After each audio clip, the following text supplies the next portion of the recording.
we always are in the business of having to persuade people of a different point of view to get them on board with a new perspective. And if you know how to do that well, and I think the only way to do that well is with the power of story, you can be incredibly successful. Welcome to the My Future Business Show, where we get you in front of your best audience and keep you there. Not only are we interviewing the biggest names in business to help you become even more successful, we're inviting you to book your spot on the show to help you grow your business. So at the end of the call, make sure you fill in the interview application form at myfuturebusiness.com/interviews. Hi and welcome back to the My Future Business Show. My name's Rick Nusky. I just want to say a second of pause to thank you for joining us and supporting the show. I've been reading through the feedback. It's wonderful, it's warm, it's supportive, and thank you so very much for that. Keep it coming through. Now on today's call, we're going to learn a lot, not a little bit, a lot about storytelling as it applies to the workplace. And we're going to do that with the wonderful Mr. Richard Stone. Welcome to the show. Oh, pleased to be here, Rick. Thank you. Yes, it's absolutely my pleasure to have you here. Now, you and I were just talking about some of the weather events that have been happening. Where are you located? I'm in the Atlanta, Georgia area, which is the southeast part of the U.S., and there have been these lovely storm systems moving across the southeast that have had tornadoes in them and all kinds of other severe weather and hail and lightning and thunder and chickens dropping out of the sky. I don't know, all kinds of bad stuff. No, yeah. Well, look, I'm hopeful that, we get some brighter days locally, and I'd love to, before we jump into the core of the call, which, by the way, for everybody who doesn't know much about Richard, you soon will. He is actually an author, he's a speaker, and he's also the CEO at his business called Storywork. And on today's call, along with many other topics, we're going to be talking in depth about his latest international best-selling book called Story Intelligence, and why every business owner needs to own their story. So I think with that, Richard, a very good place is to start with your story. We know where you live. Have you always lived there? No, I lived for many years in the Orlando, Florida area. And my journey there was as a consultant. I did work with Walt Disney Ideas, which was on the backlot of MGM Studios for a number of years, and moved to the Atlanta area about 6 years ago. So, but I'm actually a Florida-bred person. You don't find too many people born in Florida these days. But I was born in Tampa, Florida, and I spent a good part of my adult life there. Yeah, fantastic. Yeah. Now, I've been reading through your About page, and it is, just to say comprehensive would be an understatement, Richard. I'd love to talk a little bit more about that. But I know that you are so very busy. I wonder, do you ever have any time to relax? Well, actually, I'm heading to the mountains on Friday. Oh, there you go. Wonderful. How long for? Yeah. So I'm going to Georgia, actually the North Carolina mountains, which is just about 3 hours north of here. And there's a lovely area. There's Asheville, North Carolina. I don't know if you ever heard of that. Yes. It's nestled up in the mountains, a beautiful area. And we have a dear friend who's got a house on top of a mountain, and tough I'm life. I'm ready for a little rest. Actually, I've been working very hard without a vacation for a while, so this will be. I'm pretty sure and certain that would be the case. Now, are you a hiker? What's your thing? Oh yeah, we'll hike. We'll hike and eat and read, and I will cut myself off from all email. Oh yes, and just see whatever the rhythms, wherever they take us. Yes, it's funny, given the experience you've had with technology recently, it's very much a well-welcomed rest. Yeah, that's right. Yeah. Now, I always like to talk a little bit more about the people behind the business, because as we all know, the fundamentals of business don't change, but what does change is the uniqueness of the individual that I'm talking with. I would love to, if we could, Richard, wind back through time and go back to your childhood. Now, when you were growing up, what was one of the things that you remember fondly? Oh, gee, I wasn't expecting these. I wasn't expecting we were to unearth my childhood, Rick. But we are.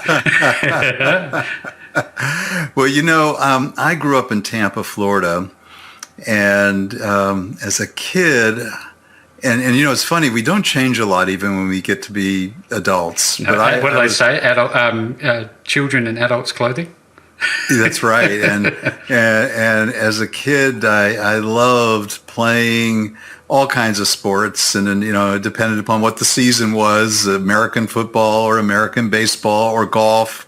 And I still here at this point in my life, I'm still playing golf. And I used to play golf. We had a double lot, and we could set up holes around the house, but you had to some cases you had to hit over the corners of the house. Oh. And unfortunately, my good friend Paul McCloskey sculled a ball into my parents' bedroom window. Oh, that was Paul. That was the end of the golf. But I have very fond memories. We had all kinds of tropical fruit trees, and we had 2 gigantic avocado trees in our yard. Yummy. And every season, we would harvest those. We had a long pole with a can on it that had a stick, and we would twist off the avocados. We harvested so many avocados. Of course, we were eating them, like every night for dinner and lunch, and we were giving bags away. My mother would take bags of avocados to the grocer and sell them to him. So I have very fond memories of the trees. We had grapefruit trees and orange trees and mango trees. So it was typical tropical Florida. Yeah, beautiful. So did you mention that you had pets when you were growing up? We had a dog when I was much older. I had a chicken once. Oh, really? I had a ferret, so that's kind of strange. And it was like one of these cases where, here in the States, it's a terrible thing they do, but they will dye little chicks different colors. Oh, really? And somehow I ended up with a little baby chick, and pretty soon we had a chicken like hanging out, around the back. and one day I came home, and my mother informed me that our maid had taken the chicken home because it really needed a bigger space. But I suspect my chicken was eaten.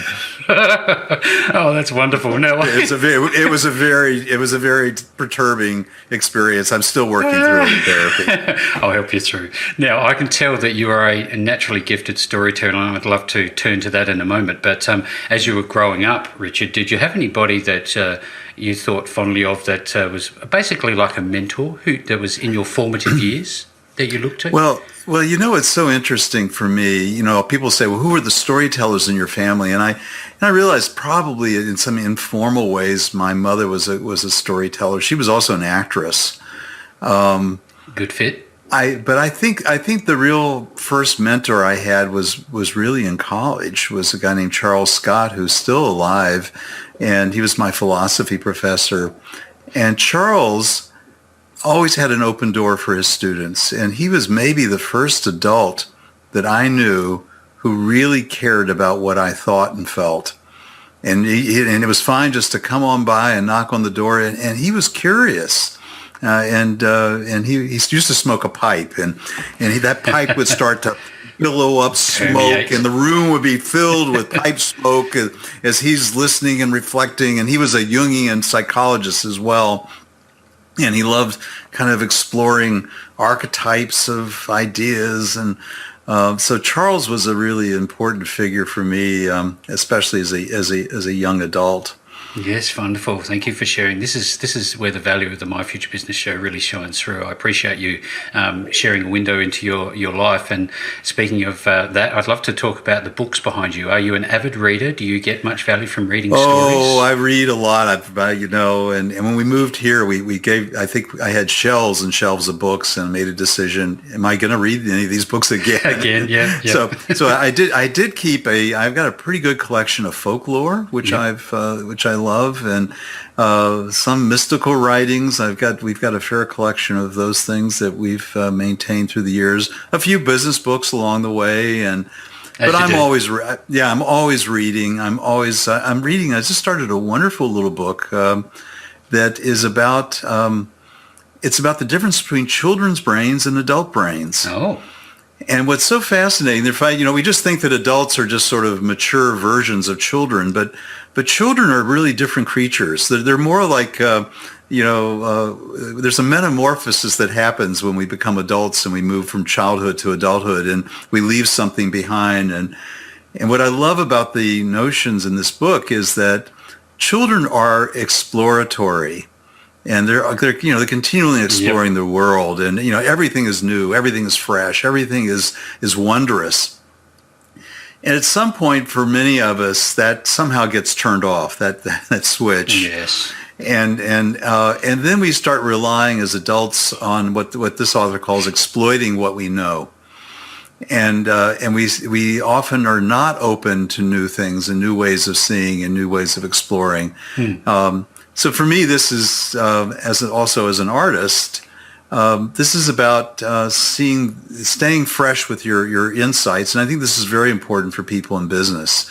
Is we can easily get locked into seeing a problem or situation in the same way over and over again, and we put it in a nice box that's familiar, but it's not always useful for us. And sometimes it requires someone not in the system. That's why we hire consultants, right? Yep. They're not enmeshed in the world that we're in, and they can see things that we just can't see them.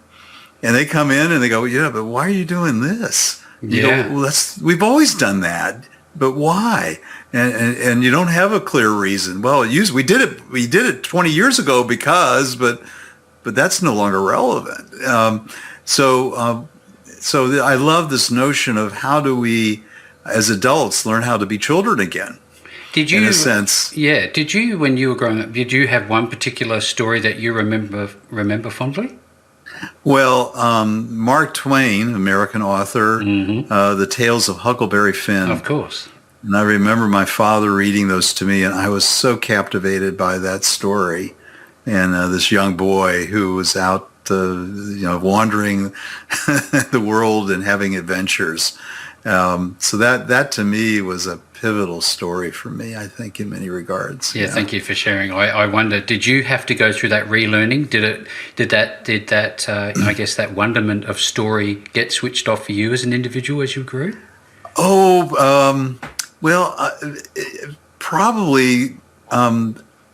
Probably in some ways not. And I had a hard time as a young person and in college trying to settle on what I wanted to do with my life. I at one point I was in a graduate program in psychology, getting a PhD, and I knew I didn't fit there.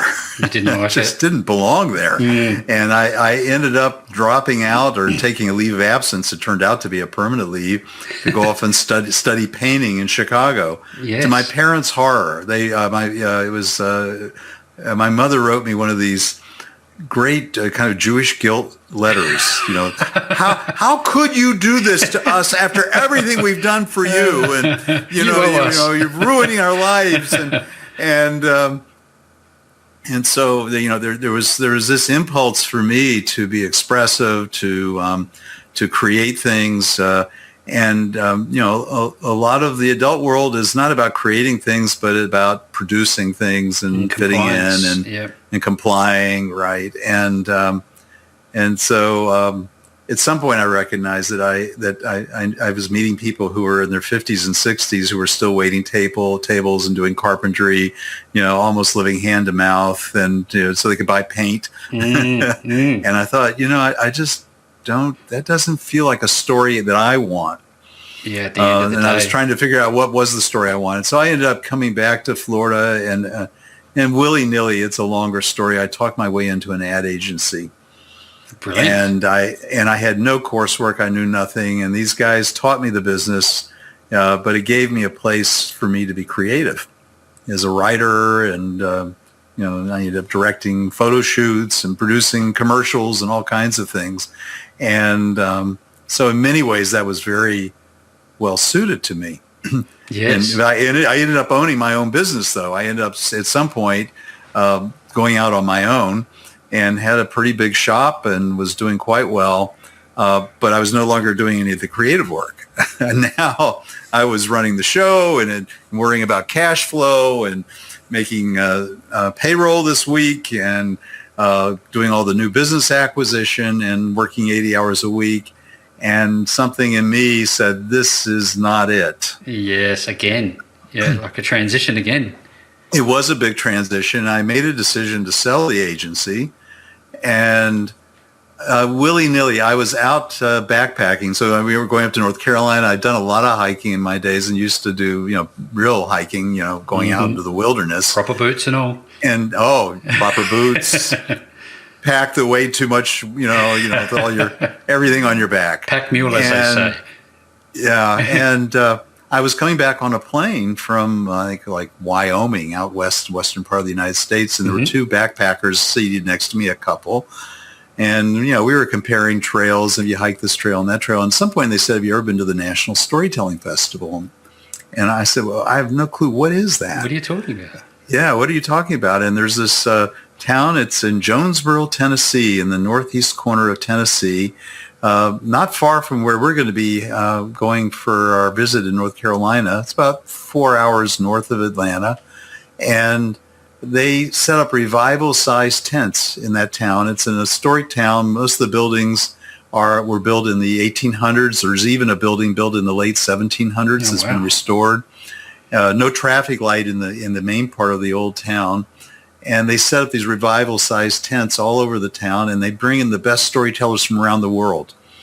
And it's a very folksy experience. And so at some point I got to know these people, and they said they were going up, and I said anything to get out of the agency, to get away for a few days. And yes. And I drove up with them, and I had an epiphany sitting in the audience listening to a farmer named Michael Cotter.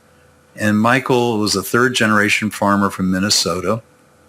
And he was telling about the things he had witnessed on that farm and the changes that had happened over the generations and the way they were farming. And the tales were filled with mystery, and they were just touching.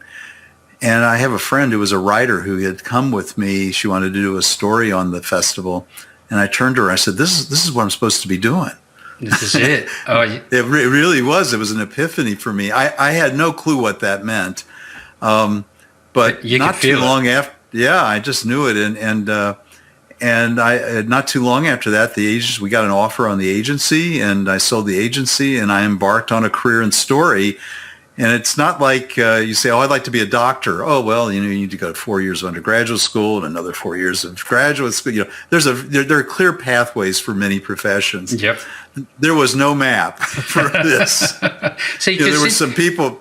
Yeah, there were people, exemplars out there, people who were sort of doing different things, but there was no map for how do you go out and do this and do something with it. Looking backwards, you've now, since that time, written multiple books. You've got The Healing Art of Storytelling, right. Family Legacy, The Kingdom of Nout, and you co-wrote The Patient Survival Handbook, and now, obviously, with your latest book called Story Intelligence. I'd love to, if we could, maybe pivot to talking a little bit about both Storywork, the business, as well as Story Intelligence.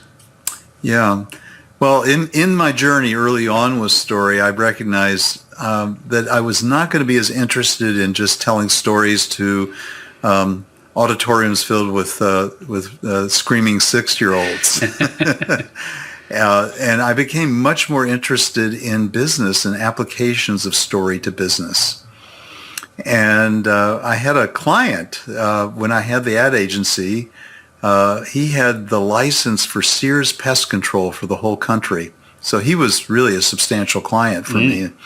And I went to him and I said, hey, Chuck, I've got these wild ideas about using story to change the way we behave and manage people. You got a problem I could try it out on? And he did have a problem. In South Florida, they have an ant. It's called a ghost ant. It's very, very teeny ant. And I don't know if you've got them in Australia, but if you don't do a good job of kind of eliminating the nest, the ants go nuts and they create two nests. Multiplication. The problem suddenly multiplies, yes. and now you got a real problem.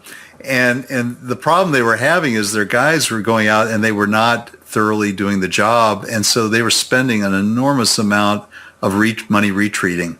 Oh. And then actually, and often going through a lot of trouble trying to track down the new nests and all those things. And it was costing him, he figured, tens of thousands of dollars. And I said, that's a good one.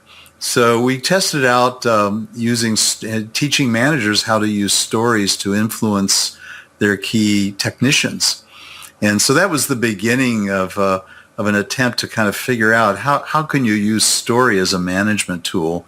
No one was writing about this in the 90s. When I first started this in the early 1990s, there were no books that were really out on story. Now there's one a week that comes out practically, it seems, but no one was talking about this. And I began looking at leadership, the question of leadership, and how do we become better leaders, and can story play a role in that? And then looking at how do you change organizational culture. And along the way, I was basically acting as a consultant at that time. I developed a relationship with the head of human resources at Disney Imagineering in Orlando, and he started inviting me in to do. Now, Disney is a story organization. Of course, their product is a story, and everything that they create, they think of it through the lens of story. Even the trash cans have a story. Really? Yeah. I mean, wherever you go on the park, it's not a trash can. It looks like a suitcase, that's a steamer trunk, but it just so happens it's a trash can, and so he understood intuitively what I was interested in doing. And started inviting me in to help him with some serious problems. So at one point, Walt Disney Imagineering, which is, as most probably people can imagine, is the creative side of the company. They come up with the rides and the theme parks and the themed hotels that are wild and crazy. Love them. And then there was another division called Disney Development Company. And this was mostly engineers, some architects, but these were guys who put in the roads, the infrastructure, the sewage lines, all that kind of, how to grade the properties, and and they would build the hotels, and the cultures in each of these sub-organizations were quite distinct. Construction is very different. Very distinct, and they didn't have a high estimation of each other, to say the least. The Imagineers looked down their nose at the Disney Development people. They didn't have a creative bone in their body, and the Disney Development people would look down their nose at the Imagineers. These guys could never bring a project in on budget if they had to. They were always cost overruns. Mm-hmm. And someone made a decision that they should merge the two divisions. And that's like oil and water. And so I got a chance to design a program that was essentially a story program to bring people together to share stories about accomplishments. Yeah, wonderful. So we mixed, at every table there were secretaries and engineers and Imagineers, and, there was all mixed, and it was very thoughtful about who we put where.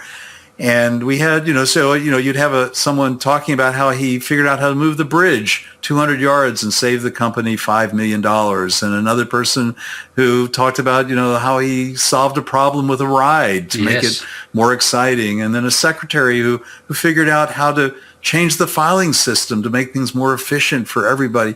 So the idea was to create deeper appreciation for for each other as human beings, and for what they each were bringing to the table.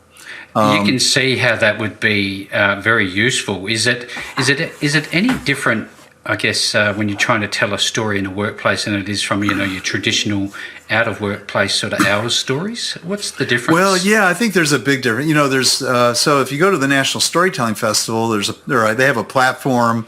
It's a performance. Yeah. Okay.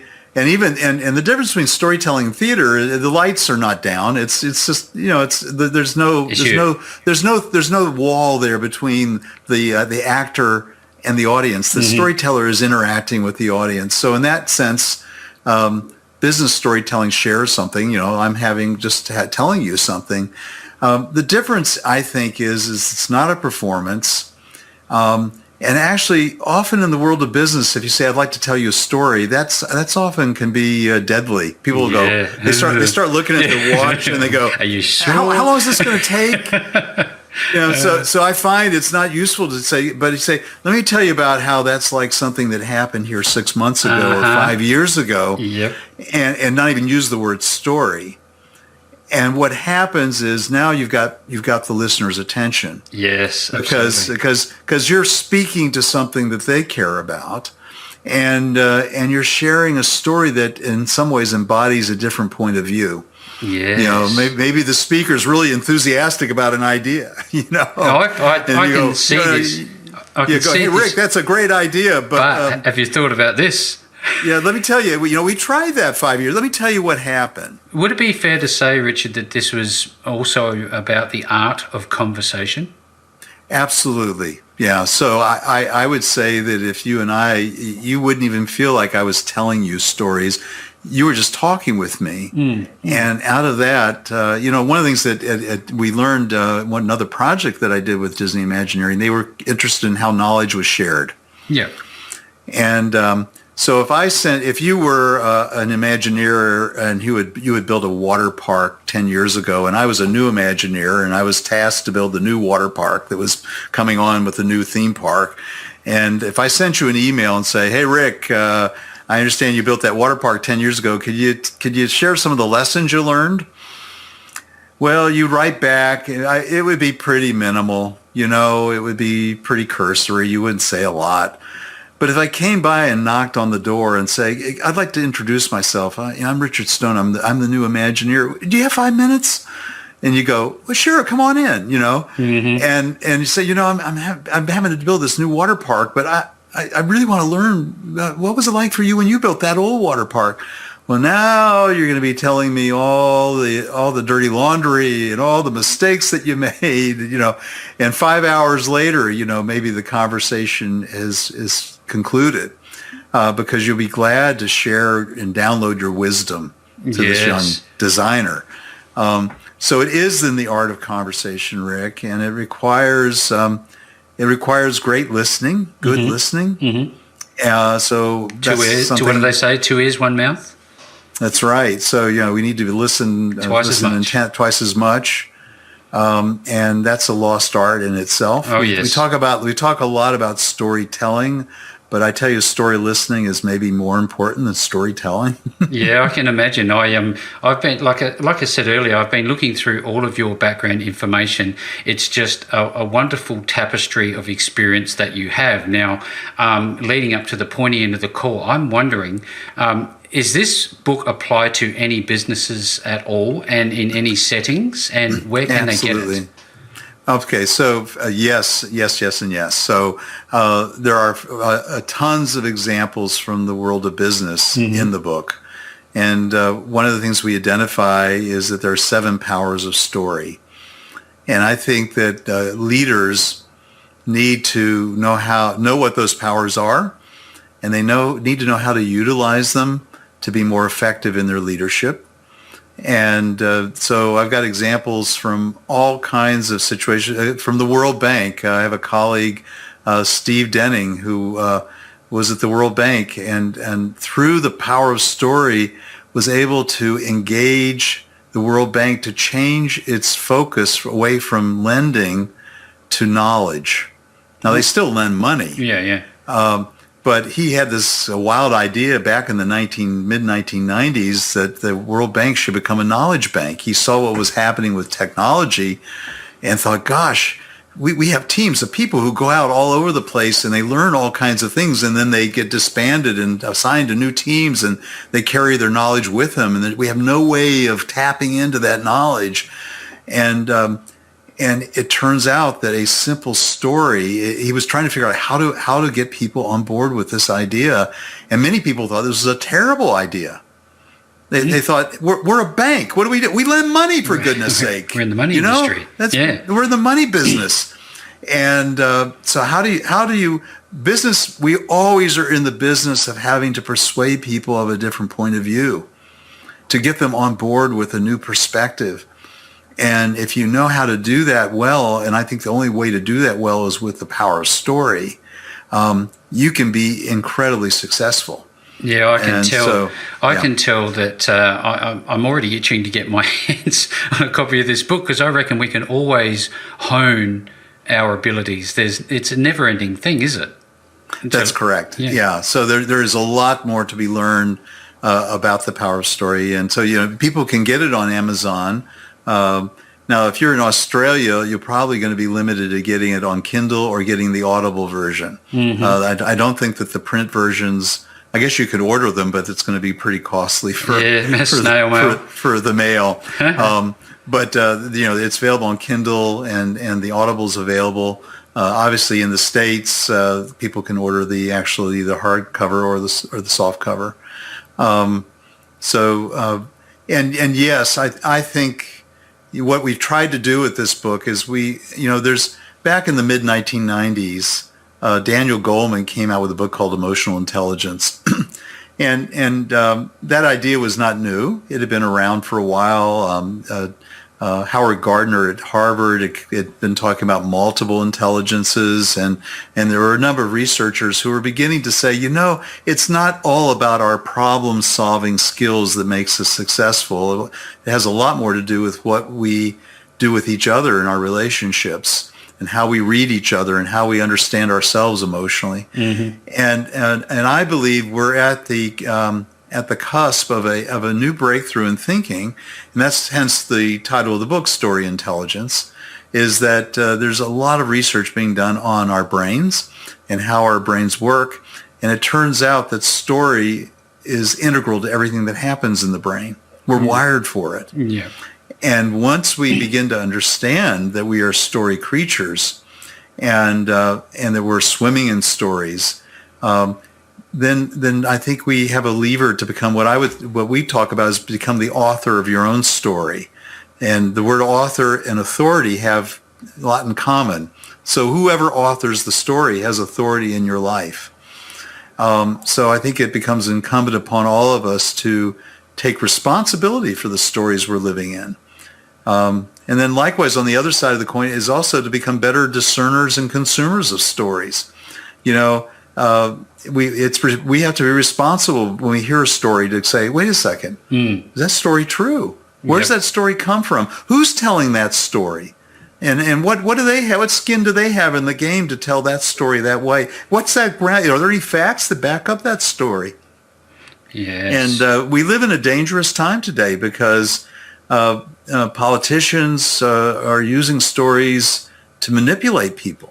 And so the question we all have to ask is, do we want to be manipulated? Oh, no, goodness, no. I don't think anybody consciously would say, I'd love to be manipulated. No, today I'm going to wake up and be manipulated. Yeah. So if you don't want to be manipulated, you better become more knowledgeable about how stories work and how they can sometimes take up residence in our brains in a way that makes it difficult for us to see another point of view.